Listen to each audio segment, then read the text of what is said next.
네, 2024년 3월 20일 수요 기도회를 시작하겠습니다. 다 같이 찬송가 180장 하나님의 나팔소리 찬양 드리시면서 수요 기도회를 시작하겠습니다.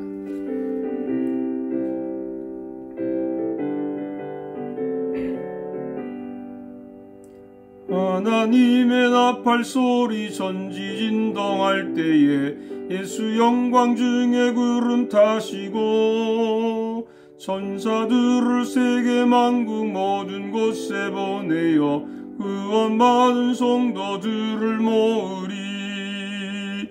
나팔 불 때 나의 이름, 나팔 불 때 나의 이름, 나팔 불 때 나의 이름, 부를 때에 잔치 참여하겠네. 무덤 속에 잠자는 자 그때 다시 일어나 영화로운 부활 승리 얻으리. 주가 택한 모든 성도 구름 타고 올라가 공중에서 주의 얼굴 배우리. 나팔 불 때 나의 이름, 나팔 불 때 나의 이름, 나팔 불 때 나의 이름, 부를 때에 잔치 참여하겠네. 주님 다시 오실 날을 알 수 없으니 항상 기도하고 깨어 있어서 기쁨으로 보좌 앞에 우리 나가서도록 그때까지 참고 기다리겠네. 나팔 불 때 나의 이름, 나팔 불 때 나의 이름, 나팔 불 때 나의 이름, 부를 때에 잔치 참여하겠네. 아멘. 오늘 주신 하나님 말씀을 같이 보겠습니다. 마가복음 13장 14절에서 27절입니다. 마가복음 13장 14절에서 27절까지 제가 말씀을 봉독해 드립니다. 멸망에 가증한 것이 서지 못할 곳에 선 것을 보거든 읽는 자는 깨달을진저 그때 유대에 있는 자들은 산으로 도망할지어다. 지붕 위에 있는 자는 내려가지도 말고 집에 있는 무엇을 가지러 들어가지도 말며 밭에 있는 자는 겉옷을 가지러 뒤로 돌이키지 말지어다. 그날에는 아이벤 자들과 젖먹이는 자들에게 화가 있으리로다. 이 일이 겨울에 일어나지 않도록 기도하라. 이는 그날들이 환난의 날이 되겠음이라. 하나님께서 창조하신 시초부터 지금까지 이런 환난이 없었고 후에도 없으리라. 만일 주께서 그 날들을 감하지 아니하셨더라면 모든 육체가 구원을 얻지 못할 것이거늘 자기가 택하신 자들을 위하여 그 날들을 감하셨느니라. 그때 어떤 사람이 너희에게 말하되 보라 그리스도가 여기 있다, 보라 저기 있다 하여도 믿지 말라. 거짓 그리스도인들과 거짓 선지자들이 일어나서 이적과 기사를 행하여 할 수만 있으면 택하신 자들을 미혹하려 하리라. 너희는 삼가라. 내가 모든 일을 너희에게 미리 말하였노라.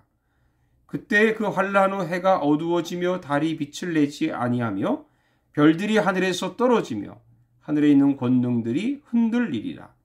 그때 인자가 구름을 타고 큰 권능과 영광으로 오는 것을 사람들이 보리라. 또 그때 그가 천사들을 보내어 자기가 택하신 자들을 땅 끝으로부터 하늘 끝까지 사방에서 모으리라. 아멘. 사랑하는 여러분들 평안하셨습니까? 오늘 수요 기도회를 맞이해서 마가복음 13장 14절에서 27절 말씀을 가지고 그때에 인자가 오신다. 그때에 인자가 오신다 하는 제목으로 말씀을 드리겠습니다. 세상이 점점 어수선해지고 있다고 생각을 합니다. 끊임없이 새로운 것들이 등장하고 있는데도 불구하고 뭔가 불안하고 걱정되는 것이 사실입니다. 누구는 세상이 앞으로 잘 될 것이라고 말하고 누구는 세상이 잘 안 될 것이라고 말을 합니다. 그러나 누구의 말도 신뢰가 가지 않습니다. 왜 그럴까요? 역사를 자기 기준에서 판단하기 때문입니다. 그럼 우리 크리스찬들은 어떤 기준으로 판단해야 할까요? 그것은 성경입니다. 성경은 하나님의 말씀이기 때문에 하나님의 기준에 따라서 세상을 판단해야 옳습니다. 그 중에 예수님이 직접 예언하신 역사적 관점이 가장 믿을 수 있는 기준이라고 생각합니다. 오늘 본문은 예수님이 가까운 미래와 먼 미래를 동시에 내다보고 하시는 예언적인 말씀입니다. 가까이는 로마가 예루살렘을 점령하고 성전의 우상을 세우는 때가 올 것이다 라는 예언이고, 그래서 그 실제 주 70년에 이루어졌죠. 그러나 동시에 이 예언은 먼 미래인 역사의 종말을 함께 예언하는 말씀이기도 합니다. 물론 이에 대해서 반론하는 사람도 있지만 예수님께서 특별하게 다니엘의 예언을 인용하신 것이 가장 큰 증거라고 할 수 있습니다. 다니엘서에서 나오는 모든 예언들은 모두 종말에 관한 것이라고 분명히 강조하고 있습니다. 다니엘 8장 17절에 보면 인자야 깨달아 알라, 이 환상은 정한 때 끝에 관한 것이니라. 여러분, 성경의 예언은 항상 이중적입니다. 당시의 일과 미래의 일을 함께 예언하는 것이죠. 이것을 우리가 잘 깨달아야 예수님의 예언을 알 수 있는 것입니다. 멸망에 가져간 것이 서지 못할 곳에 선 것을 보거든 읽는 자는 깨달을진저. 이 14절의 이 말씀은 다니엘서 9장 27절의 말씀을 인용한 것이죠.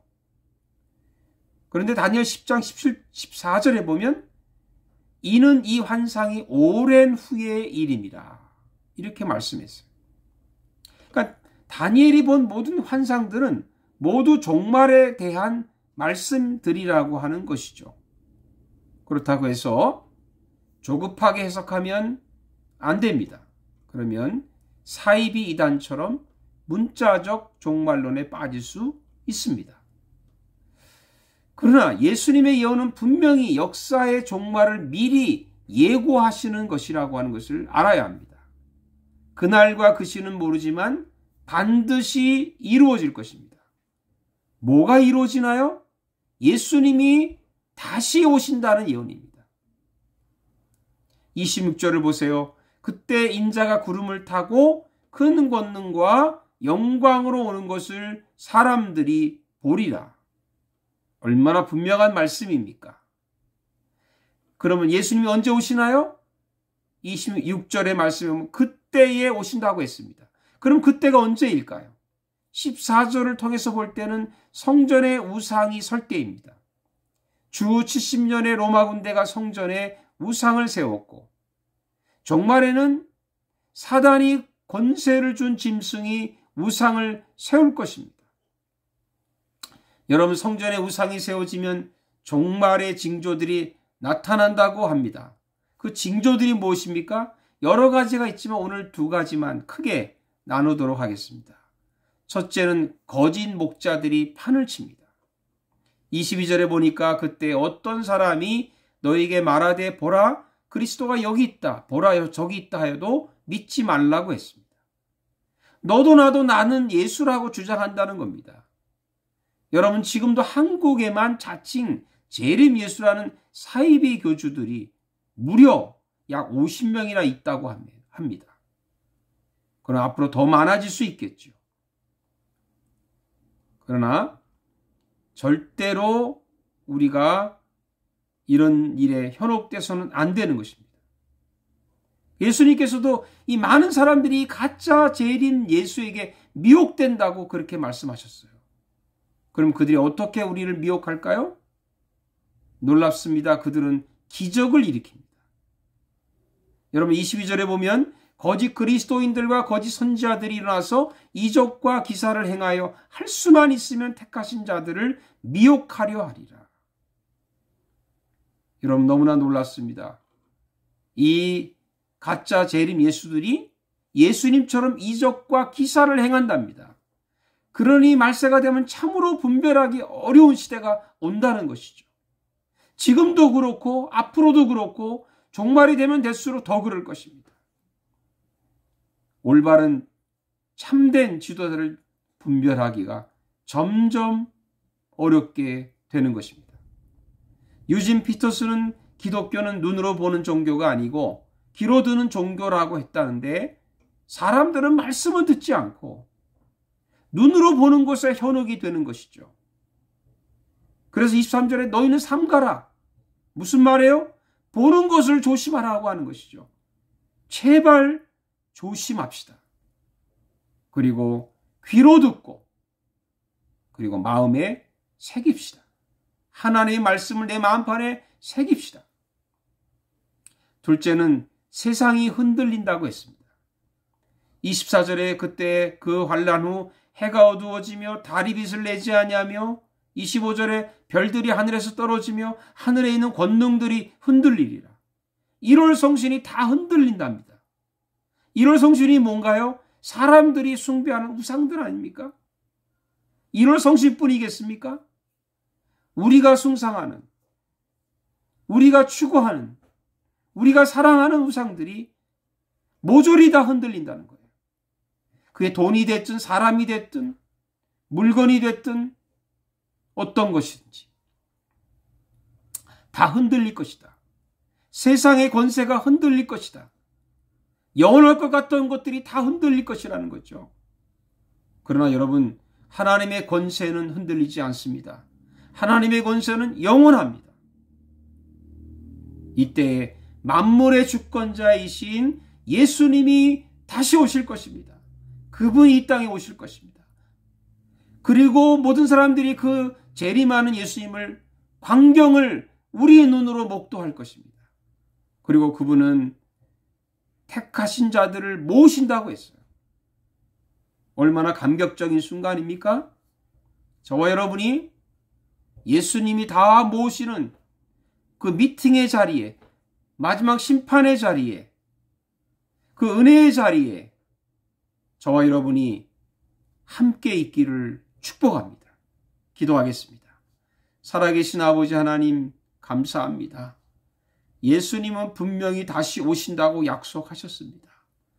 이 세상을 바라볼 때 정말 주님이 빨리 오셨으면 좋겠지만, 그러나 주님이 언제 오셔도 정말 이 세상에 우리가 마음을 두지 않고 오실 주님을 바라보고 소망하면서 기다리고, 그분이 다시 오시면 이 모든 세상을 주님이 다스리실 것입니다.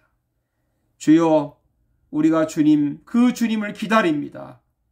오늘도 내일도 주님을 기다리는 소망하는 마음으로 살게 해 주시옵소서. 예수님의 이름으로 기도하옵나이다. 아멘. 세 번역으로 된 주기도문으로 오늘 수요 기도를 마치겠습니다. 하늘에 계신 우리 아버지, 아버지의 이름을 거룩하게 하시며 아버지의 나라가 오게 하시며 아버지의 뜻이 하늘에서와 같이 땅에서도 이루어지게 하소서.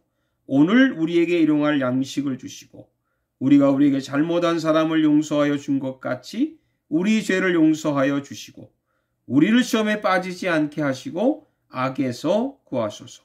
나라와 권능과 영광이 영원히 아버지의 것입니다. 아멘. 여러분 또 쌀쌀한 날씨에 건강 조심하시고 주일에 기쁨으로 뵙겠습니다. 감사합니다.